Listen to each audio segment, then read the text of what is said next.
มาซุ่มข้าวก็เขาทึงเซ็งเนาะมันในข้าวเนี่ยก็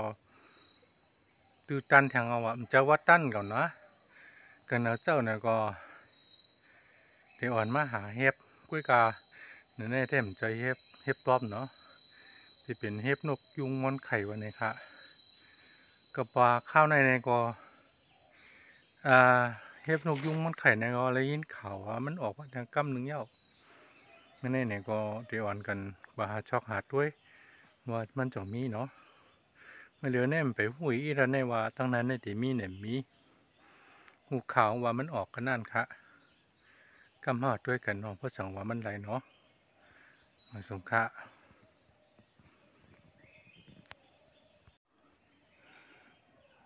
ตอนตาเห็บนกยุงเห็บมอนไข่นั่นเนาะมันก็ลาดอะไรว่ามันเปิงกันตั้งเห็บรอบอีกหนึ่งเนาะเห็บนกยุงเห็บมอนไข่แน่หรือไพ่ไม้ก็มันออกอยู่ค่ะปนตาเห็บรอบเต็มไรเพราะว่าไพ่ไม้เนี่ยก็หายาไว้มันจึงใครออกกำเหลียวอะเห็บนกยุงแต่ง่ายอยู่เนาะแล้วก็ขอเดี๋ยวหูก้วยกาลายตัวยมันนั่นน่ะคัดข้าวเดี๋ยวมาลัดเนี่ยว่าเเฮียไปเนาะหมองปอกก็แล้วเลี้ยวมากกินก็มันสั่งถุงก็แค่เงี้ยให้ปืนก็นี่หนึ่งเขาเดี๋ยวจักกันเนี่ยเขาเดี๋ยวมาต่างลัดมันเนาะเขาตัวยว่ามันติมันหือมันช็อกก่อนเนาะเนี่ยยาวหลวงมันเนาะปูดินปูมือตรงครึ่งมาอยู่นี่สั่งถูกก็มันแก่เฮานี่นะ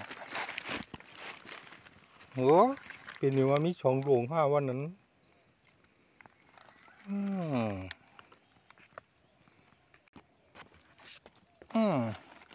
ไหนเว้นนี่เฮ็ดคิวเหมือนวันนี้เมื่อกินพูดไปแล้วนะตีวันไหนไว้เขาขาดไว้เนาะนั่นกี่อันนั้นเนี่ยอันที่ไปเปิงอันตั้งเฮ็บกินเนี่ยกินเนี่ยตีวันไหนไว้เฮ็บนกยุงในตัวสีนะพี่น้องเขาสีขาวๆไว้กี่นะเขาดีหันว่ามีเมียงอย่างมากินมันเนาะ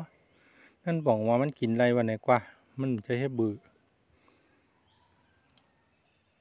นั่นก็กูไว้เนี่ยเป็นไหนไว้เนี่ยเฮ็บกินนั่นวันเนี่ยนี่ทางลงเนาะกำเอาดีกันเนี่ยพี่น้องเขาด้วยตินมันนั่นนะมันเลยมีตินเนี่ยเฮ็บนกยุงเนี่ยตินห่อกันเนี่ยห่อไว้เป็นไหนไว้นะ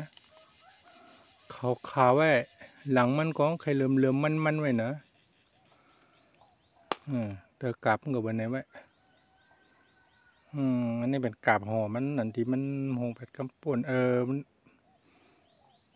มันออกขอกงานไหนก็ในตีนมันที่เป็นไว้ในเหมือนในไว้ในค่ะอันนี้เป็นเห็บกินอะไรอ่ะเห็บตุงยุ่งเหมือนวันนั่นเยอะ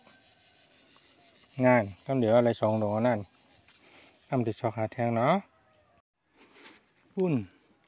น้องเขาเนาะหันไกลๆนั่นนะฝึกปานออกไว้ในแถวนั่นฮัลโหลวิ่งหลงอยู่เฮ้ยผมเพื่อไกลๆได้มาหันเนาะเป็นในวิดีโอได้มาหันเดี๋ยวเนี่ยเขา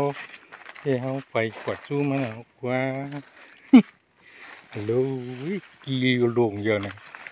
เขามีช่องหลงเที่ยวลงเลยฮัลโหลเว้ยเปียคือคนถ่ายแคปวิดีโอมันก็มีเนาะเล็กด้วยจึงเนี่ยเอาอยากแค่ไหนมันจะเอายาบก็คนถ่ายมีบัน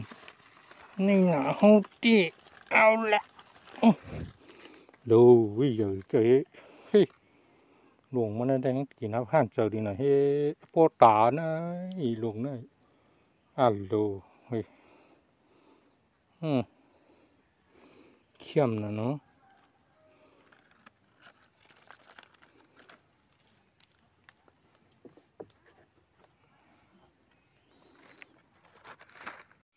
ฮัง